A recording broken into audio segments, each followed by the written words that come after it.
Hi there, my name's Gina Gardiner. I'm an international best-selling author, I'm a speaker. I also work with people all around the theme of empowerment, individuals, couples. I work with businesses strategically, with their whole team, organisations. And at the heart of everything I do, it's around empowerment, stepping into your power to become your full potential. And you can do that by being authentically, genuinely you.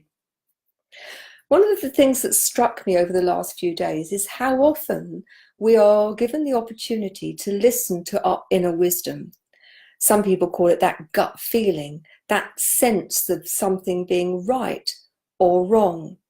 And in today's busy, busy lives, it's so easy to ignore it or simply think that you've eaten something and it's, that you're feeling a bit uncomfortable.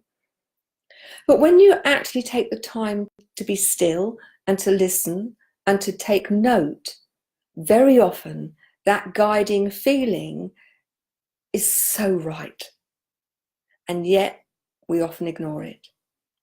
So I want to give you some examples of the sort of situations that I've experienced where recognizing that inner voice and acting on it have been incredibly important. I would say that in my professional life, as a head teacher, when I was appointing staff, that would probably be the most obvious one, where on paper, somebody might have the strongest CV. In the interview, they say all the right things, and yet you've got a gut feel that one of the candidates is stronger, has more potential in the context of the job that you have, rather than somebody who actually measures up. Now, there are times when I've taken notice of the CV and the interview questions and so on. And there have been times when I've gone with my gut feeling that that person is the right one. And I would say, without exception, that going with my gut feeling has given me the stronger candidate. Now, there's a caveat. They obviously need to have the qualifications, and I'm not saying they did a bad interview, but when you actually added up all the points in terms of how many they scored out of 10 for each question, they weren't necessarily the person with the greatest score, but they actually came across as somebody who would fit in with the team, who had the same values as I and the school had. And trusting your intuition, I think, is something that you learn to do, and the more you do it, the more you find that it actually works. How often have you been in a situation and it's just felt off? You can't put your finger on it, but you know that something's not quite right. And what I would say to you, if that's the feeling that you get, then trust it. Take a step back, start to look and explore at what's going on. If you've got children, there'll be times when the doctor will say, they're all right. But if your intuition, if your gut feeling is that they're not, then keep on. My sister, for example, with her eldest son, Matthew, was sure that there was something not quite right. And for his first 5 years, the doctors put her down as being a fussy mother. It turned out that Matthew had a very rare genetic disorder, which was life-limiting and certainly quality of life limiting. And yet she constantly was told, there's nothing to worry about. He's fine. Don't fuss. But she knew. And I would say to you, if you're parents, there must have been times when you've had that sense that there's something going on, and that if you have not listened to it, then you've found that things have actually got worse. I'd love to know if you've had examples of that, and those are things that other people can actually relate to and recognize that, by other people demonstrating that they've trusted their intuition and it's been right, it gives other people who are perhaps more nervous about trusting their intuition the confidence to listen. But you do have to be very aware that there's lots of white noise, and it could be your own limiting beliefs, or it could be other people's opinions, which are the things that you listen to, rather than that very core of you, that when you're being still, when you're taking away all of the drama, that you can actually tune in and feel what's right. Have a knowing about what's right. Some people feel it, some people know it, some people can hear it, some others will see. But ultimately, it's trusting that that inner voice, that inner wisdom actually is in your best interest. And when you do that, and you actually are able to practice trusting your intuition, you will find that it becomes easier and easier. When I'm working with clients, very often they'll come and they'll present something. They may say it's about a relationship, or they've come because of their job, that they want promotion, or it could be that that they're unhappy and lack confidence. And I often listen to the words that are being said, and I have to tune in to what's underneath. And what I'm doing in that sense is I am trusting my intuition that either that what they're offering is absolutely at face value, or there is something deeper going on. And I may then stop them and say, but what really is going on? Because there's something else. And 99 times out of 100, I'm right. Even if in that moment they say no, nothing. But within a very short space of time, you start to unpick things and recognize that there is something deeper going on, something more that needs to be dealt with. So how much do you trust that inner voice? How much do you give it an opportunity, or do you dismiss it as being just a funny feeling? Think about your life, and I would suggest that you think about your professional life. Now, if you're, depending on your profession and what you're doing, there'll be times when I would rather you didn't just trust your intuition, that you actually, used tests and calibrations and so on to check out your sense that something is wrong. But I was reading a book that was talking about the way doctors actually diagnose disease, and that there are some clinicians who simply go through a battery of tests, and whatever the test offers will then determine another test and another, or there's nothing wrong. Where other doctors have this sense that they can recognize that the symptoms may not be what they appear, and that they're prepared not to jump to a very quick diagnosis, but they're prepared to be open-minded, to be curious, and as a result, they are able to diagnose very difficult situations, and their patients get a better deal. So even if you're a scientist, there are opportunities, I believe, where your intuition will work well for you. Ultimately, it's about learning to trust yourself, trust your judgment, trust the thoughts that go on in your head. And so I think there are some simple strategies. And the first thing is, if you've got a voice in your head, the first question to ask is, whose is it? Because very often the voices are we're listening to, and I'm not talking about being schizophrenic, I'm talking about, when you're looking to do anything, that you hear people in your head.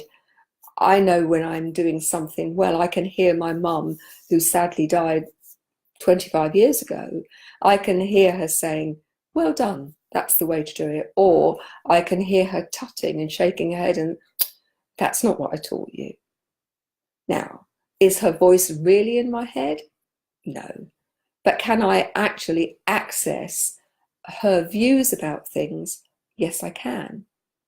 So part of this is learning to determine how you recognize which is your own inner voice, your own inner wisdom, and which are the influences that you have had in your life that are still having an impact on your thinking. And it's time to give yourself permission to say, when there are other people's voices and other people's opinions, to say thank you, but I don't need it. One of the things that I found really helpful is to find a few minutes to be quiet and to just sit with it, whatever the thought is, and to get a sense of whether this is just a fear that is self-perpetuating, or whether there is something that is warning you that something's not right, or saying to you, go for it, that's right. So whether it's wrong or whether it's right, is it right for you? Does it sit with your values? In the end, if you take a decision, what will be the consequences one way or another? And by taking some time out to actually look at all of those things, you can help yourself enormously. How often have you met someone and your first impression of that person has been either very positive or very negative? Have you ever taken a complete dislike to somebody that you've met, and yet, so far as you know, you've never met them before? Or you've met someone who you think, God, I must have known them for years. That inner message that is coming, that connection, is something that I think we ought to listen to. Now, I'm not saying that, that you act upon it in the instant that you feel it, but I am saying take note, actually make it part of your thinking. When you're thinking about what you're going to do, you've got some choices to make. I believe that it's really worthwhile to sit with that. Don't be forced into making an instant decision, because it's very difficult in the moment to necessarily be able to tap into that inner wisdom. But taking some time out to think about it and ask yourself, am I making my decision based on fear? Because if you do, the consequences are going to be very different than if you actually take that decision and you take it heart-centered without fear. Very successful people will take the latter road. They know they're going to succeed. They might be fearful, but they're not going to make their decisions based on fear. And it's my belief that actually that those people who are highly successful are better at tuning into their intuition, better at tuning into that wise voice that says, go for that, don't go for that. That it actually guides them through the decision-making process. Now, you could argue, well, that sounds a little bit sort of pink and fluffy or a bit wiki-woo. And I would say to you that if you talk to any very successful entrepreneur or businessman, talk to any of them, read any of their autobiographies, they will have had times when they have trusted their gut, trusted their instinct, and it served them well. And you have that capacity, we all do. But I do think that in our busy lives that we often just overlook that opportunity in our wish to get things done, bish, bash, bosh. Give yourself the space, give yourself the time, and tune in. And I think you'll be very surprised that actually it serves you well. I'd love to know what you think. I'd love if you could share examples of where you've trusted your intuition and it's worked, and maybe you've trusted what you thought was your intuition and it hasn't worked. But share that with us, because it will give everybody food for thought. Those of you that have listened to some of these Facebook Lives will recognise that I'm on a mission, and my mission is to positively impact on 1 million people within the next 5 years, to help them step into the potential, to step into their power in order to live fearless lives. Part of what I want to do is to help people recognise their spiritual self, their journey. Life is all about learning. It's about growing and becoming a person who has so much more to offer, not only yourself, but others.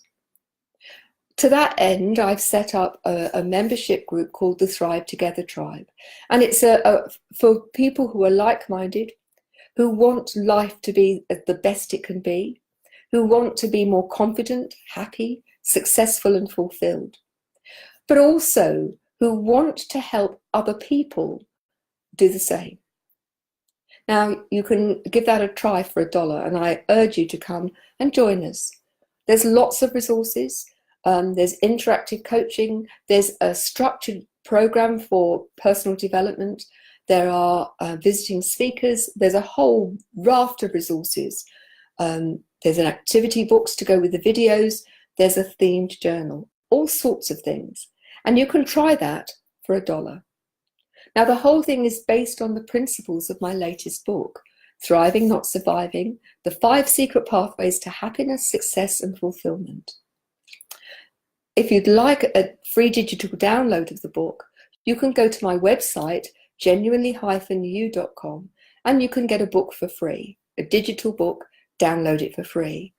If you prefer a real book or an audio, both of those are available too. What I would say to you is life is precious and you want to make the very most of it. And the whole of the program that I have developed and will continue to develop is about enabling people to step into being their best selves, to become the spiritual leaders of their family, their community, and together to make a difference to society as a whole. Now, it's a big ask. It's a big dream. But I've had this drive for many years, which has said, you need to get bigger, you need to reach more people. And I could really do with your help. So if you're interested in stepping into your power and helping other people step into theirs, just think about it. Use your intuition. If it's right for you, sign up and we'll be very, very pleased to welcome you. So thanks for listening, and I'll see you on the next Facebook Live. Take care, and I'm sending lots of love.